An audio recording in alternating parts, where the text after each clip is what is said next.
ಎಲ್ಲರೂ contract labour ದಿನಗೂಲಿ ಅದು ಮಾಡ್ತಾ ಹೋಗೋದ ಅಂದ್ರೆ ಒಂದು ಆರ್ಥಿಕವಾಗಿ ಭದ್ರ ಆಗೋ ಸಮಯದಲ್ಲ, ಸಾಮಾಜಿಕವಾಗಿ ಗಟ್ಟಿಗೊಳ್ಳೋ ಸಮಯದಲ್ಲ ಆ ಹೆಣ್ಣುಮಕ್ಳು ಇಂಥವೆಲ್ಲ ಆದ್ರೆ ಮಾನಸಿಕ ಆಘಾತ ಅಲ್ಲಿ ಹೊರಗೆ ಬರುವಂಥದ್ದು ಮತ್ತು ಕೌಟುಂಬಿಕ ಆಘಾತ.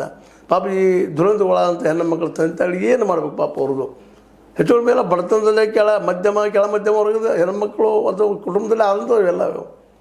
ಅದಕ್ಕೆ ಈ ದಿಸೆಯಲ್ಲಿ ಸರ್ಕಾರವನ್ನು ಕಾಳಜಿ ವಹಿಸಿ ಇಂಥವು ಆಗದಂಗೆ ತಿಳಿದು ಅಷ್ಟೇ ಅಲ್ಲ, ಆದಂಥ ಹೆಣ್ಣು ಮಕ್ಕಳಿಗೆ ಎಜುಕೇಷನ್ ಕೊಟ್ಟು ಬದುಕನ್ನು ಇನ್ನಷ್ಟು ಗಟ್ಟಿ ಮಾಡುವಂಥ ಕೆಲಸಗಳು ಈ ಸಮಾಜ ಮಾಡಬೇಕು, ಹಿರಿಯರು ಮಾಡಬೇಕು, ನೀವೆಲ್ಲರೂ ಮಾಡಬೇಕು, ಜೊತೆ ಸರ್ಕಾರಗಳಿಂದಲೂ ಮಾಡಿಸ್ಬೇಕು.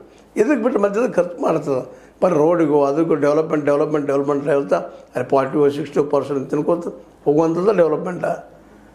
ಈ ಹೆಣ್ಮಕ್ಳಿಗೆ ಬದುಕು ಕೊಡೋದು, ಎಜುಕೇಷನ್ ಕೊಡೋದು, ಒಬ್ಬ ಒಳ್ಳೆಯ ನಾಗರಿಕರನ್ನಾಗಿ ಮಾಡೋದು ನಮ್ಮ ಡ್ಯೂಟಿ ಅಲ್ವಾ? ಇವೆಲ್ಲ ಪ್ರಶ್ನೆಗಳು ಇವತ್ತು ಸಾಕಷ್ಟು ಹೇಳ್ತಾ ಇದ್ದಾವೆ.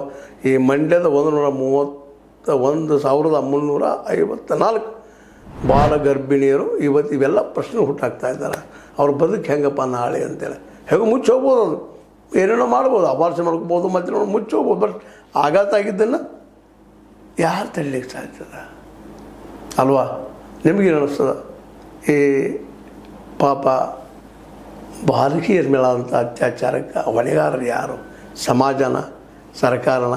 ಅವ್ರು ಮಾಡಿದಂಥವ್ರ? ಇದು ಯಾರಿಗೆ ಶಿಕ್ಷೆ? ಮಾಡಿದವ್ರಿಗೆ ಎಷ್ಟು ಶಿಕ್ಷೆ ಆಯಿತು? ಯಾಕಂದರೆ 1,354 ಆನ್ ರೆಕಾರ್ಡೆಡ್ ಆಗಿದ್ದಾವ. ಅದ್ರಲ್ಲಿ ಕೇವಲ 674 ಜನ ಕೇಸ್ ಮಾತ್ರ ಪೋಕ್ಸೋ ಆಗ್ಯಾವ. ಅಂದರೆ ಅವ್ರಿಗೆ 674 ಮಂದಿಗೆ ಎಷ್ಟು ಅದು ಕೇಸ್ ಲಾಗುವಂಥದ್ದು ಯಾರು ಮಾಡಿದವ್ರಿಗೆ. ಉಳಿದವರು ತಪ್ಪಿಸ್ಕೊಂಡ್ರಲ್ಲ, ಎಸ್ಕೇಪಿಸ್ಟ್.